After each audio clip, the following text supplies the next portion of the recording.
बोलिए चौथ माता की जय। मैं आपको संकट चौथ की कहानी सुनाने जा रही हूँ। अभी क्या है, जनवरी में अपने चौथ माता का व्रत आ रहा है, तो मैं आपको चौथ माता की, संकट चौथ की और तिलकुटा के चौथ की और गणेश जी की कहानी सुनाऊंगी। तो आप मेरे चैनल पे अवश्य देखें। मेरा चैनल का नाम है संतोष तिवारी। पहले हम गणेश जी का पूजन करते हैं।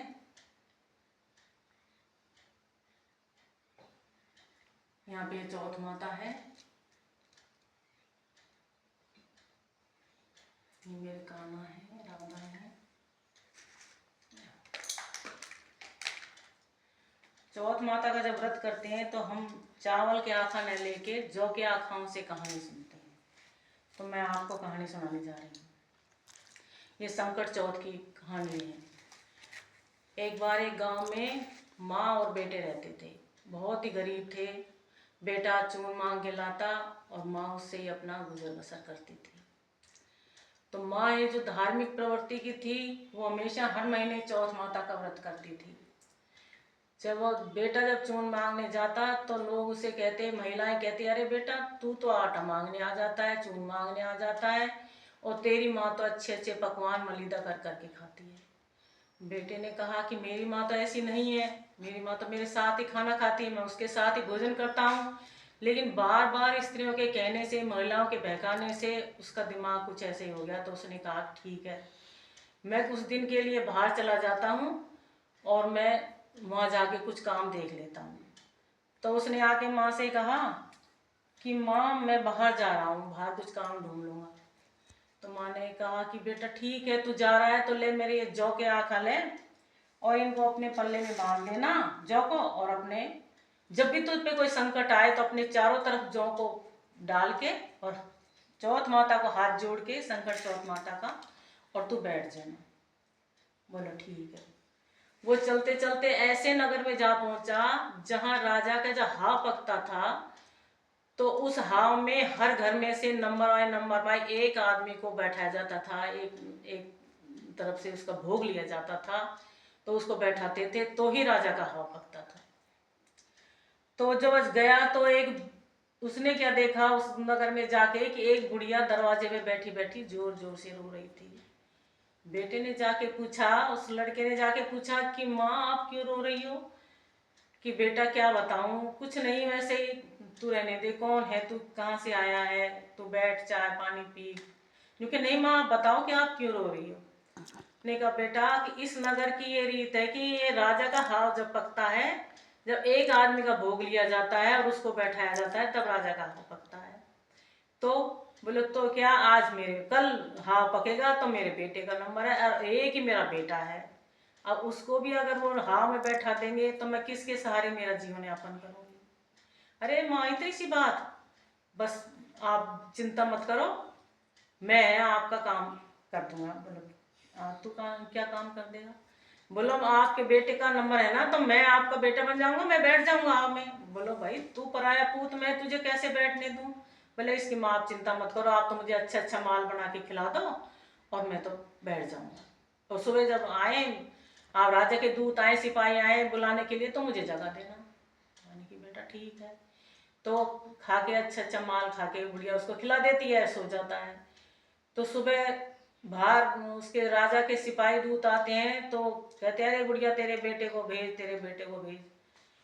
तो वो अरे नहीं मेरे पुत्रों, माँ गिड़गिड़ाने लगती है, रोने लगती है कि भाई मेरा एक ही पुत्र है, इसको छोड़ दो छोड़ दो। लेकिन वो अरे बोले राजा का आदेश है, सिपाही बोले कि उसको तुरंत भेजो, राजा का हुक्म है। तो ऐसी आवाज सुन के वो जो अंदर सोया रहता है वो पुत्र, वो जाग जाता है। उसने कहा कि माँ क्या बात है? बोले कुछ नहीं बेटा, वो राजा के दूत आए हैं, सिपाही आए हैं, वो मेरे पुत्र को ले जाने के लिए। बोले ठीक है आप रुको, मैं आता हूँ। और वो झट से उनके साथ चला जाता है। साथ जाता है तो जो माँ ने उसको जौ के आखा दिए थे, उनको चारों तरफ अपने बो के संकट चौथ माता का नाम लेके, हे माँ मेरी सहायता करना, मेरे संकट को दूर करना, ऐसा कह के विनती करके, और उस हाव में वो बैठ जाता है। ऊपर से उसके चारों तरफ मटके डाल दिए जाते हैं और हाव पकाने के लिए रख दिया जाता है। और राजा जी शाम को अपने सिपाहियों के साथ जब नगर में भ्रमण करने के लिए जाता है घोड़े पे, तो उस घोड़े की टाप से एक कंकरी उछट के उसके मटके में जाके लगती है तो टन से आवाज होती है। तो राजा के जो साथ के सिपाही रहते हैं वो कहते हैं कि अरे ये तो हाव पक गया, ऐसा तो पहले कभी नहीं हुआ था, 3 दिन से पहले कभी हाव नहीं पकता था, देखते हैं क्या बात है। तो सभी जाके उस हाव को देखते हैं तो हाव पक चुका था। तो उन्होंने जब हाव उतारने लगे तो उसमें धीरे धीरे की आवाज आती है, अरे भाई धीरे, अरे भाई धीरे। तो वो छोड़ छोड़ के भाग जाते, अरे इसमें तो पता नहीं कौन भूत है, जिंद है, कौन है इसमें तो। और वो डर के भागते हैं। तो वो कहता है कि भाई आप भागो मत और मेरे पास आओ, मैं तो वही हूँ जो आपने बैठाया है। बोले ऐसे कैसे हो सकता है, आज तक तो इसमें से कोई जिंदा निकला नहीं, ये कैसे हो सकता है। फिर भी वो जाके पास जाते हैं और उस हाव की मटकियों को, घड़ों को, सबको उतारते हैं। तो देखते हैं कि वो जिंदा बैठा होता है, जिसको वो बैठाते हैं वो जिंदा निकलाता है।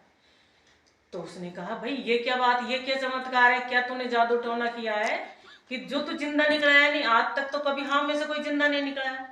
बोले मैंने तो कुछ नहीं किया, मेरी माँ ने तो मुझे जौ के आँखा दिए थे, जो ही मैं अपने ऊपर चारों तरफ फैला के बैठा था और माँ से विनती की कि हे माँ संकट, मेरा संकट दूर करना, संकट चौथ माता।